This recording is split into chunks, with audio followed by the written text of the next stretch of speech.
and welcome to ESL Revolution, everyone. I am your host and content creator and professor, Dr. B. Welcome back to the channel. I hope the volume on this one is a little better than before. I had some feedback saying that the volume was a bit low, so I'm hoping that this one has resolved some of those problems.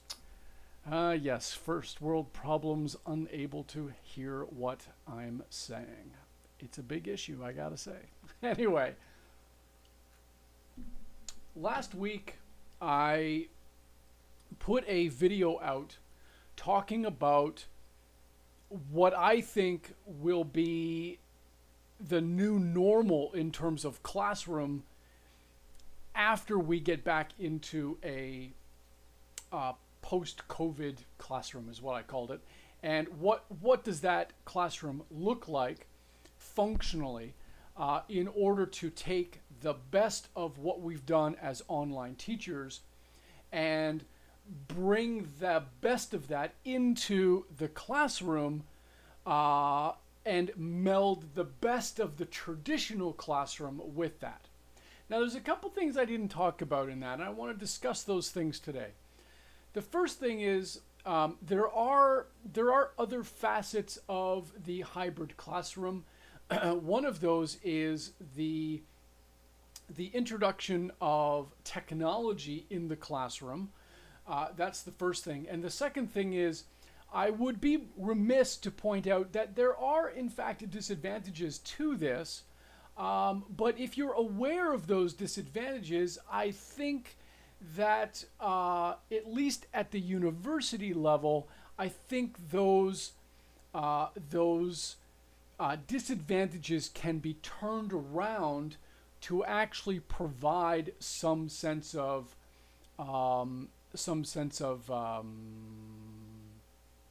further instruction, I guess you could say, in terms of the classroom.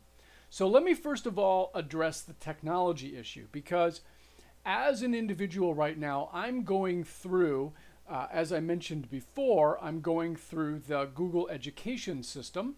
I've just finished 2 additional units on that. I'm now at Unit 8, although by the time you watch this, I might be farther ahead. And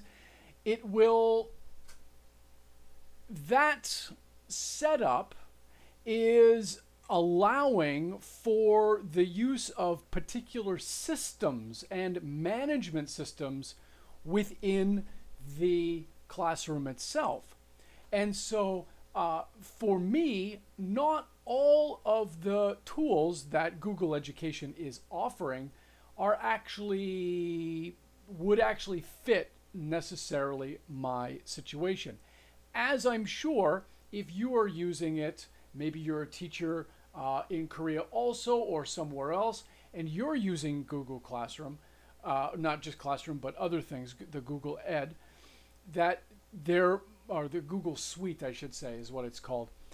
If you're using that, there may be things that you don't use as well, okay? So it really depends on how the system that you're engaged in is providing those tools to you. Maybe you are lucky and you have all of them. Maybe you only have certain ones that are unlocked from your school district, etc. So that is something to keep in mind. But this infusion of technology can be extremely helpful in especially organizing the material that you need for your classroom and how those assignments are going to be given out and how they will be responded to. I think one of the best things that I can see in this whole program is the use of Google Classroom. I think I'm going to have a whole other video on the technology aspect of the classroom, so I'm not going to go into big detail about that. But I think Google Classroom is definitely a way forward, and using that technology in the classroom for both you as a teacher and the students in your classroom. And one of the benefits, of course, of that technology is that we've got a computer right in our pocket, And it allows us to access that information at any time, and that includes the students as well. Now, at the university level, I don't think I've ever seen a university student without a phone in my classroom. And thereby, they have access to all of the material that is available to them. All right, they can be at home on a laptop, a desktop, a tablet, their smartphone. Many students end up going to PC bongs as well, or PC rooms, and they have access to that there as well. So there's all sorts of different things that, different ways that students can access that technology. Now, it might also be helpful for some activities that you do within the hybrid classroom, where you would want the students to say, okay, next week I want your group members, one person from your group, to bring in a tablet or a laptop because we're going to be doing some stuff together. Now, what you would do is find out, first of all, how many students you have, which you probably should already know, and then how many students have laptops. And then make sure that each one of those students who has a laptop is in a group with students who do not have one. So that way there's a sense of shared technology, and you can use that in the classroom. That's another way to mitigate perhaps some of the for some of the students who don't have a laptop. They can still be participatory in the process that you have set up. Okay, so that's something that you can use, but at the same time, you don't want the students necessarily to go out and have to buy a laptop for you or a tablet for your class. That's just not appropriate. So you want to kind of be where they are at the moment. Okay, that's something that I think you do need to take into account when dealing with the hybrid classroom, and especially when you're dealing with the technological input of that. However, like I said, at least in my case, all of my students have cell phones. They all bring them to class. There's really no reason why they can't engage that material. Even on their phones, they can still have those documents listed right on their phones and be able to actually type right on the page, let's say in a Google Doc, and have access to that. So it is there for sure. So that's the one side that I didn't touch on that I felt like I needed to. Now, the second area that I want to talk about today with regard to hybrid classrooms are actually some of the disadvantages. And there are disadvantages to the hybrid classroom. So, the first disadvantage, I think, comes into the idea of time management. Now, I know that most of my students, even at the university level, are not particularly good time managers. I understand that. Primarily because they've lived in a world of education here in Korea where the longer you work at something, the better off you should be.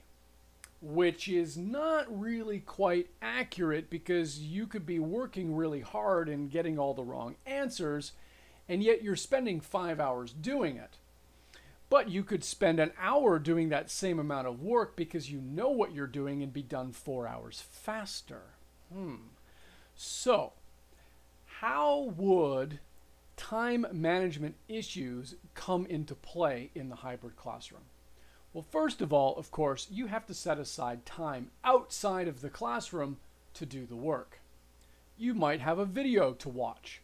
Maybe you have a random quiz that you have to take after the video in order for me as a teacher to understand, so that you understand what it is that I've talked about. Okay, that's one issue. The second thing is organization. That kind of goes along with this. And I'm going to talk about how we might actually counteract those things in a minute. So let's say I have put an assignment into Google Classroom, and I have 3 days left of the assignment, and only 30% of the students have actually replied and got back to me and sent their work in. So then it would fall on me to send a follow-up message. Hey, I've noticed that you haven't started your work. Is there anything I can help you with? Or do you understand the assignment? Or whatever. So give them that open-ended question as to how they could engage you. Now, some of them might just be waiting to the last minute. That's fine. That's their option as long as they get it done. But here's the thing. At the last, maybe the last day, the last 24 hours, it's like, oh, I see you still haven't gotten on your assignment here. You do realize that this is counting toward your participation for the final score. So if you don't do it, you're losing your percentages. So that might be another way of saying, oh, okay, I guess I better do this. I got to get this done. It's part of class. So you can create, at least at the university level, you can create those outside videos as part of your participation, score, perhaps, to mitigate some of that laziness that might go on potentially.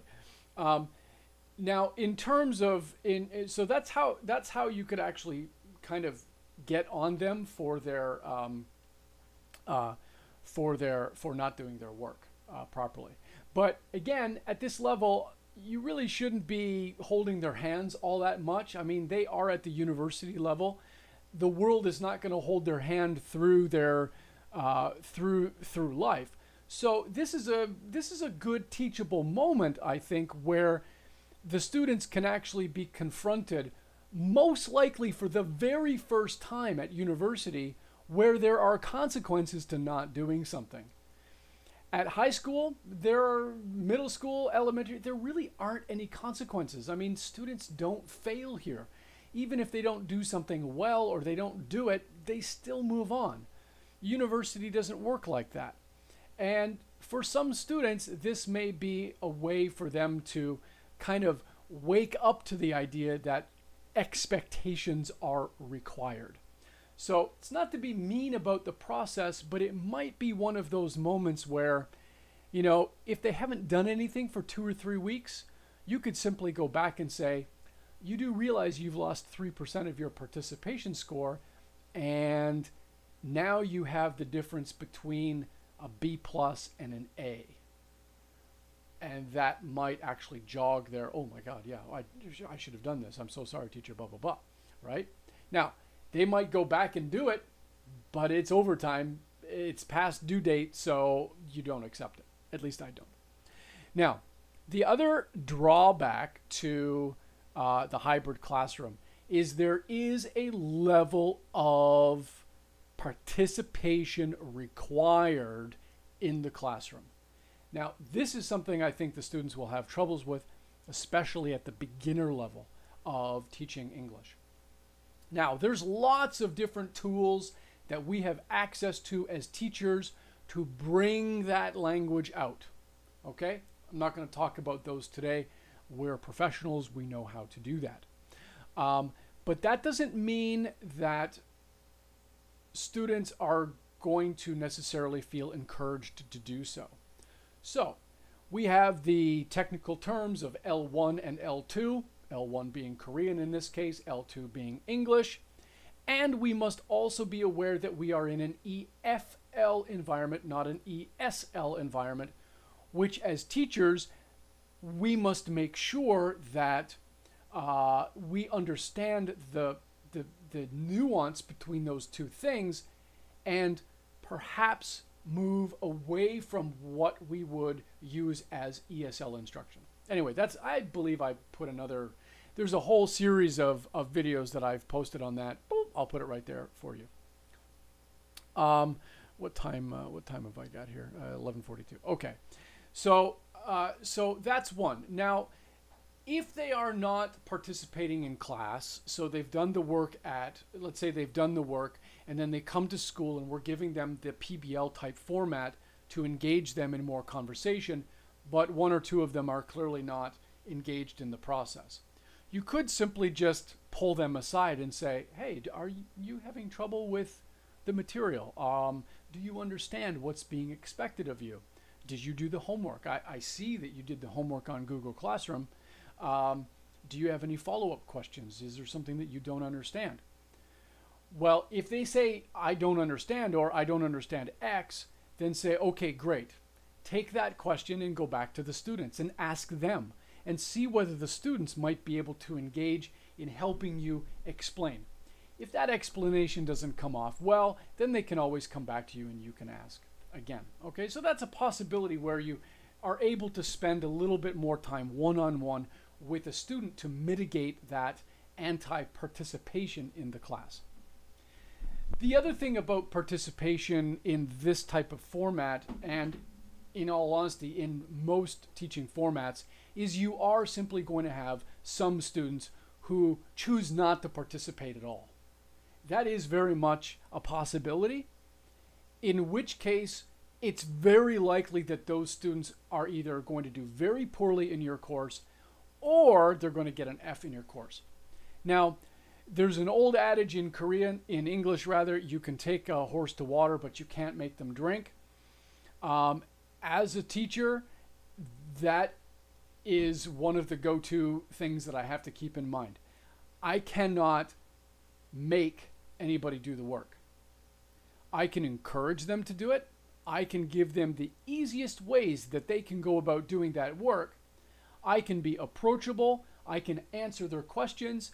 And after all of that, if they still decide that they don't want to engage the class, that's going to be on them. They've made that decision to not participate. In which case, it will probably make it very easy for me to score them at the end of the semester. Not to put too fine a point on that, but that really is, at the university level, the way that we should be handling that. I'm not there to hold their hand. I'm not there to play catch up. If they decide that they don't want to do something, that's on them. Now, we also have the technology disadvantage. I talked a little bit about this at the beginning of the video. I don't see that being as big a deal in the university setting as I would perhaps at lower levels of education. Middle school, they would probably have, some students would probably have cell phones, if not most. But computers, laptops, maybe, maybe not. I mean, you'd really have to go through and find out what access students have.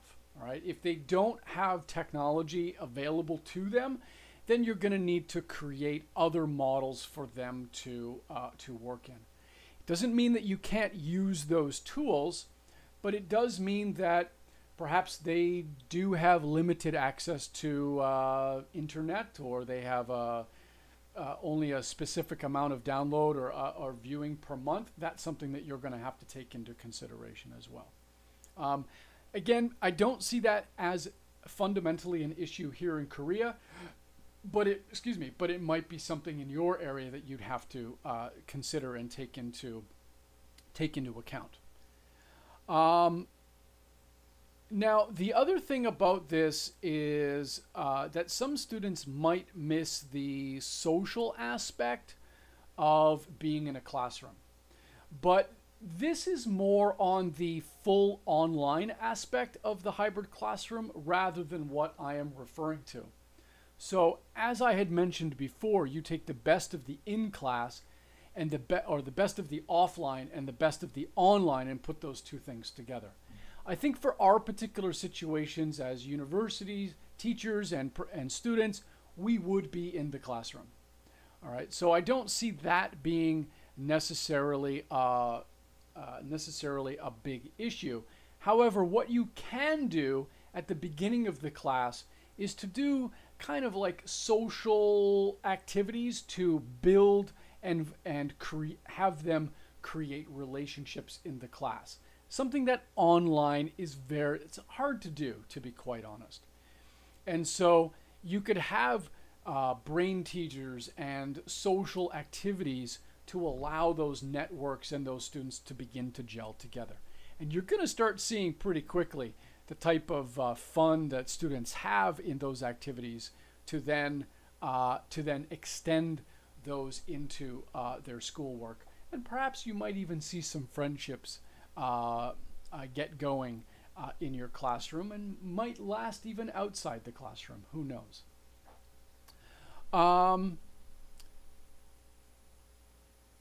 Let's see. I'm just looking here at my notes. It could also be that as a teacher, when you're doing the videos themselves and providing that little module of instruction at the beginning where the students would then sign in and see it, it might also be that the students might see those videos and miss out on some of the body language cues and physicality of the teacher that you might have in the classroom. So there's a couple ways of doing that. As you can see from what I'm doing in the video now, I'm trying to use my body a bit more, and I'm pretty natural at that, I think. But another option, of course, is for you to literally just stand up and do the video that way. That is certainly an option, and then the camera would capture more, maybe from the waist up, would capture more of your body language, your eye contact, your facial expressions, etc., to really give a sense of you physically teaching as well as verbally teaching as well. So that is another aspect. But with that, I would make sure that you have a decent mic set up so that you are still able to have your voice projected close to the mic. You get the best quality feedback that you can as it's going through the mic and through the computer, etc. If you're too far away, that body language is going to fall flat because your voice has fallen flat. So that's something you want to keep in mind as well as a technical component of your own teaching. All right, so I've gone on about 22 minutes now.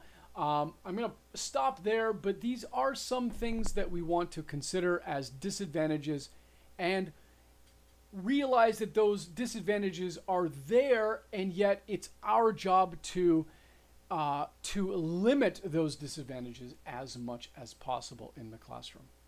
So that's it for today. Those are the disadvantages of the hybrid classroom. I hope you all have a wonderful Friday. Of course, you're going to be seeing this video next week. But there it is. I hope you have a great weekend. Thank you very much, everybody. And remember, be the revolution. Peace.